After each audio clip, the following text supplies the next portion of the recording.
We had a general convention. It was at Notre Dame. And we had a person who's called an agitator. As the bishop was speaking, he ran up and grabbed the mic and started spieling. This person was called an agitator. I'm trying to take you back to that time when we had agitators. I'm trying to take you back to that time of Dr. Martin Luther King and the beginning of the civil rights movement. You sound like you're listening. Or you look like you're listening. Well, after we would come back from that general convention, the Diocese of Southern Virginia, and everybody was upset how you let that agitator come on the stage and do that to the bishop. And then we voted to have a general convention special program to try to reach out to the community. And, the Diocese of Southern Virginia was clearly against that. So the bishop would take us to the different parts of the diocese and report on what had happened in general convention. And big crowds would show up because this news had gotten there before. And I was scared. I'm the only black member of this delegation. And when I would get up to speak, I was speaking to a white audience. That hasn't changed, has it?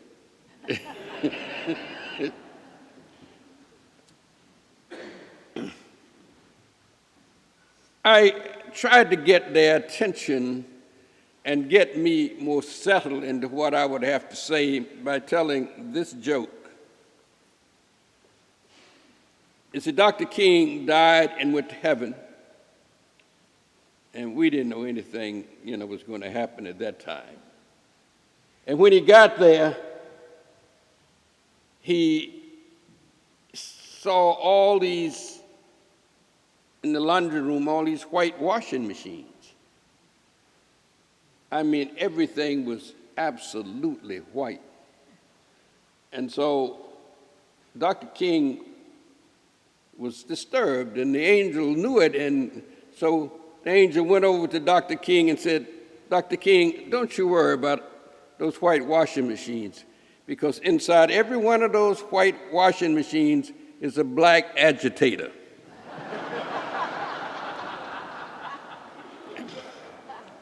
With that, they began to warm up a little. I was a bit less nervous. But I'm going to try to take you back to that time. And in that process of trying to take you back, I had some interesting incidents that happened to us. I won't even have a chance to tell you about it. Wanted to tell you, but we had a friend who came along, was part of the, not part of the movement, but was not afraid. Well, that's not quite true. He came in spite of being afraid and joined with the civil rights movement. And we had I'll talk about that. But we wondered what happened to him. And I went through a couple of the books that we have on clergy, found his name, Bob Graves, born in Norfolk, pastor of Emmanuel Episcopal Church, a brave young man. And we found him, called the church where he had retired from, and they knew him, left a note in his box, and he called me back. And we got in touch after all these years. And I went back to that time, and I hope I can take you back there some. Martin Luther King was a prophet. God knows when he stood up to speak, you listened. And because of that, he inspired a movement. When I met the one black student present from Crozier Theological Seminary in Chester, Pennsylvania, and I was studying at the Philadelphia Divinity School, we had an inter-seminary conference, and I met Dr. King. I did not know then the impact, the profound and lasting effect he would have on my life, my country. He changed me. He changed us. I left seminary in Philadelphia, came back to the upper South Carolina, and I just thought that this was the kind of South I would have to live in, hoping it would change, but this is what it was. And I didn't see any real hope that it would change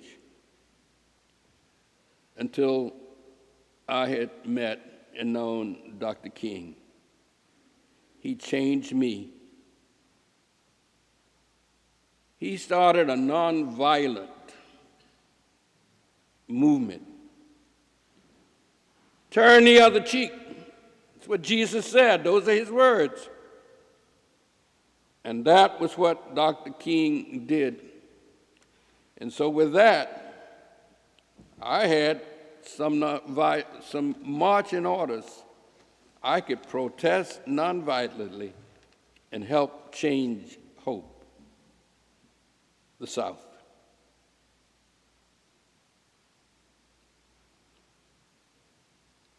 After I left South Carolina, I went to Raleigh, North Carolina, as chaplain at St. Augustine's College. Following the students into downtown Raleigh, we found ourselves at the governor's mansion. One night, and the students, like these students, began to sing Negro spirituals.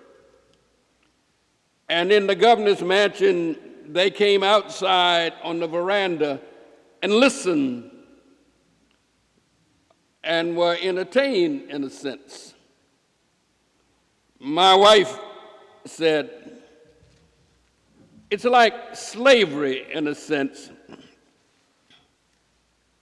because that's what slaves did outside that same governor's mansion. They sang the Negro spirituals. She and I differ here about what was sung, but we knew that the songs that they were singing now were protest songs. And when we ended it by singing, "We Shall Overcome."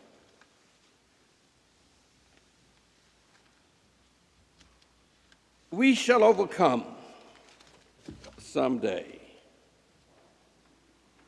That night, the governor came out and met us, and he agreed to listen to our agenda. The agenda was always, we want everything open, and we want it open now. And he met with our delegation. And then we ended that night by singing, "We Shall Overcome." At the end of this sermon, we're going to do that. The clergy are going to get down here and we're going to hold this way. You have to read it across your body to the other person so that makes you come up tight. And you can go across the aisle. Don't try to go around the room and do this, I hope. Not this way. This way. And we would say, "We shall overcome," because that was our intention and we believed it. And the reason we cross arms and hold hands is we knew that we could not do this alone. We would have to have our white brothers and sisters to walk hand in hand with us. And so we'll sing today, we'll walk hand in hand someday. But this was a righteous movement. It met always in churches. It was a righteous movement. It always included prayer. And so we will say in the last verse, because we really believed it, God is on our side today.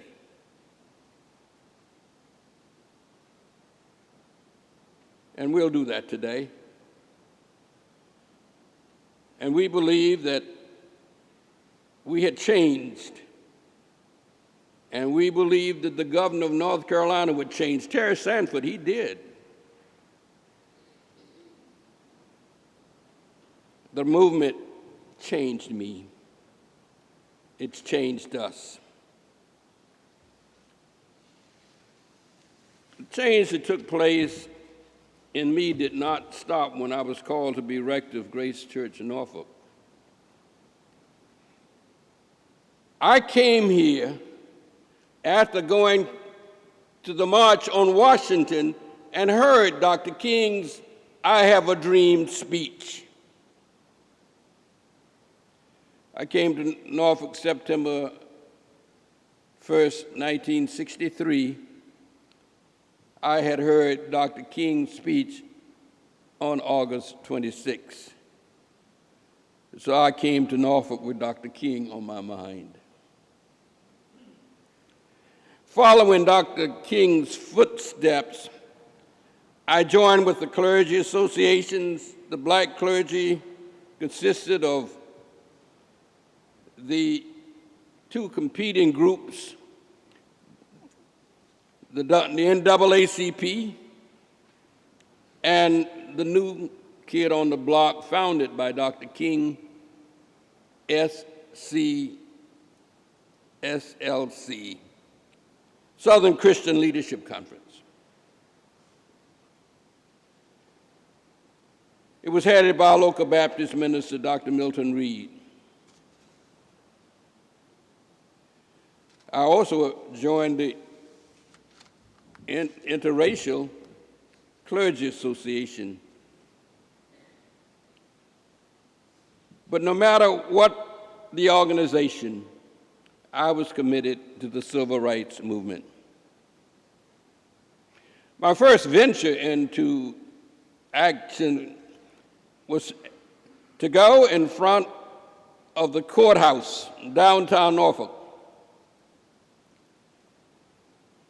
to protest the YMCA. It's called the Blocker today, and I go there all the time. It's fully integrated. They don't know about this past. When we got to the courthouse, we sang some songs and got down and prayed. Now, Episcopalians don't pray very well unless they got the prayer book. But I had heard Dr. King preach. I had heard him pray. And I had read his letter from Birmingham, Why We Can't Wait.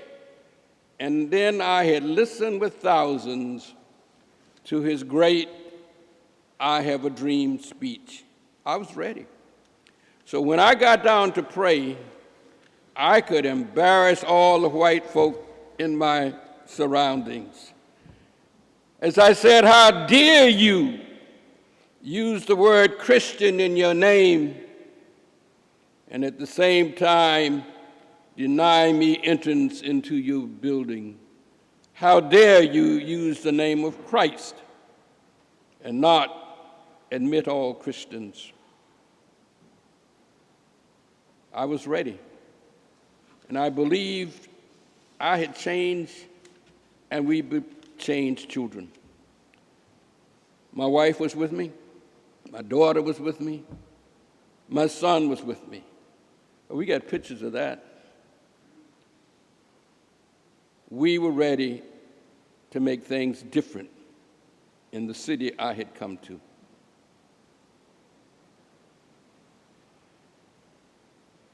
There is, however, a condition still in our city that we're not met. We've opened up all the things that were closed back then: restaurants, movie theaters, hotels. We stood in front of all of them, me and my wife, and said, open. And they all have been open. However, there's a condition that we need to change that we have not changed. Dr. King brought it to our attention. He brought it to the attention of the nation. He called it the Poor People's Campaign, and that was his focus before he died. And he was going to have a march from the Deep South all the way to Washington, D.C., stopping along cities and bringing attention to the plight of the poor. His assassination occurred before the Poor People's March. But many of us said, let's not let this die, and so we organized that march. We invited the march to stop in Norfolk, and we met together and organized and said, this cannot be something that we can overlook, a bypass. We must accept what Dr. King was doing and look at the plight of the poor in our own city. And so we organized the march. By this time, I'd moved up a bit in seniority, and Dr. Milton Reed and I worked together to lead that march. And that's when Graves came and joined us, scared to death. And then he told me a wonderful story of things that had happened in his life that he had made so much progress in. It's a great story. We ought to have him come back and tell that story. Invite Bob Graves back and preach at Christ in St. Luke's and tell him to tell you that story. We marched from the Harrison Opera House, that's what we call it today, down the city streets to City Hall. And I went in. I thought Dr. Milton Reed was going to be with me, but I don't know how it ended up that I was alone with the mayor and all of his people. But I was asking for what we needed. We wanted to have a meeting out at Foreman Field, and we wanted him to make a Foreman Field available to us and provide police protection.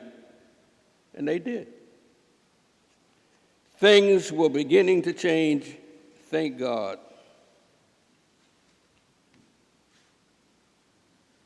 But the Poor People's March was about poor people. And therefore, we have something we can do together. I invite you to help us look at our city, look at our poor, and do something about it. On January the 9th, I went to the opening of the Slover Library. If you haven't been, please go. What a great gift from the Batten family. Thank God for them. The Slover steps on the inside as you walk in, there's some steps that go up to the second and third floor, and they're wide. And it was packed with children. And it was a beautiful sight to see. All of them from our elementary schools. And in every one of these elementary schools, they are 75% poverty rate. We had a problem with our schools, but we are not going to change it until we deal with the problem of poverty in our city. Dr. King changed me. He's changed us and gave us a sense of hope. Dr. King was great at using words like hope is a refusal to give up. No, the last refusal to give up. That's what hope is. It's the last refusal to give up. Hope, the last refusal to give up. We cannot give up on our children. It's no way we can say we cannot educate those children. No way. We cannot give up. Dr. King's Poor People's March to Washington was a demonstration to the plight of the poor and hope that the nation and the government would see the poor and respond. I had hoped that this nation cared enough to respond. We must respond to the needs of the poor. The things we needed in the civil rights movement, the opening up of accommodation in transportation and travel, we accomplished that. Why can't we meet the needs of God's poor? The scripture calls us to do it. Jesus calls us to do it.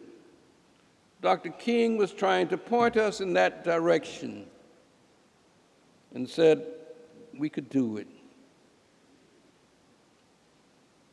He said that whatever we do and whatever we need to do,